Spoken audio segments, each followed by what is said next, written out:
All right, let's talk about trade shows. You know the ones. Business events, international fairs, they can cost a fortune. But how do you make sure they actually pay off? We're going to break down a 5-minute playbook to turn that big expense into a real strategic investment. I mean, this is the big question, right? Are these things even worth the money? You pour so much into flights, the hotel, setting up a booth, and for what? Does it actually lead to new business? We've all had that feeling, standing there wondering if all that time and money was well spent. You know, we go in with these huge expectations. We picture ourselves coming back with a flood of new clients, new deals. But let's be real. What's the reality? More often than not, it's a giant stack of business cards, a couple of kinda sorta interested leads, and just a whole lot of frustration. Well, today we're going to change that. Okay, so here's the secret. The real key to winning at a trade show has almost nothing to do with what happens at the show. Nope, it all starts way before you even think about packing a suitcase. This is phase 1, before you go. This is where the magic really happens. And your prep plan is actually pretty straightforward. It comes down to just 3 key steps. First, you've got to know exactly what you want to achieve. Second, pick the right event for those goals. And third, and this is a great one, use a smart, low-cost way to get all the inside info you need. So it all kicks off with this simple idea. You can't hit a target you don't have. That's where SMART objectives come in. And look, this isn't just some boring business school acronym. It forces you to be super specific. Are you trying to find, say, 5 new distributors? Or maybe you want to test a new product idea with at least 30 people in the industry. You have to decide what a win looks like for you.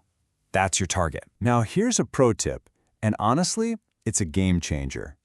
The absolute best way to check out a new international event?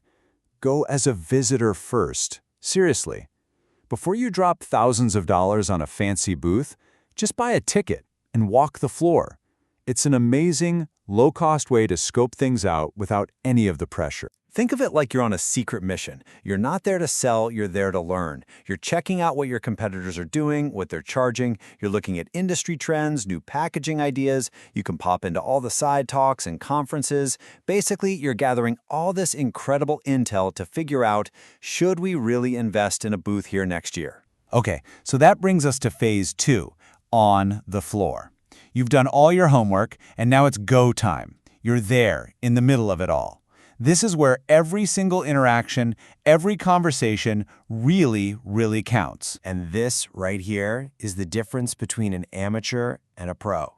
Amateurs walk up and say something generic like, "Hi, we have the best quality." It's totally meaningless, right? The pros, they connect. They ask open-ended questions like, "So what are some of the biggest challenges you're trying to solve right now?" It's a total mindset shift from just pitching to actually connecting. Questions like these, they're like keys. They unlock real conversations. Think about it. What are you really looking for in a new partner? Or what are the biggest trends you're noticing? These questions show you actually care about their business, not just about making a sale. This is how you build rapport and start a real relationship. And you know what your secret weapon is? It's not your spec sheet. It's your story. An authentic story about why your company exists, what you believe in, the impact you're trying to make. People forget facts and figures, but they remember a great story. It's what makes you stand out. And that brings us to phase 3. And I'm telling you, this is probably the most important and definitely the most overlooked part of the entire process, the follow-up. This is where you either turn the trip into a massive win or let all that hard work go to waste. So look at this number, 80%. Just let that sink in for a second. 80%. What do you think that represents? Because this number, it is everything. It's what we call the 80% rule. It means that 80% of your success from any event comes down to how good, how fast, and how persistent your follow-up is. All those conversations, all that prep, it's all for nothing if you don't nail the follow-up. The event isn't the finish line. It's the starting gun. So you need a playbook. The second you get home, I mean it. Organize those contacts. Put them in A, B, and C piles. A is for hot lead, B is for promising, C is maybe. Then, within a week, send personalized follow-ups. Please, no generic email blasts. Then you just have to be persistent, but in a helpful, polite way. And hey, don't be afraid to send that last chance email. It's amazing how many people respond to that one. Okay, so let's pull all this together. What's the big takeaway here? It's this. We have to stop looking at these events as just a one-time trip. Instead, we need to see them for what they really are, a piece of our bigger, longer-term strategy. This is the fundamental shift in thinking. A trade show isn't about closing a deal right there on the floor. It's about gathering intelligence and making quality contacts. The real work, the real value, comes later when you turn those contacts into lasting relationships that drive your business forward. So, the next time you're planning to go to an event, you have a choice. With this playbook, is that trip going to be just another expense on the books? Or is it going to be a powerful, strategic investment in the future of your company? It's really up to you.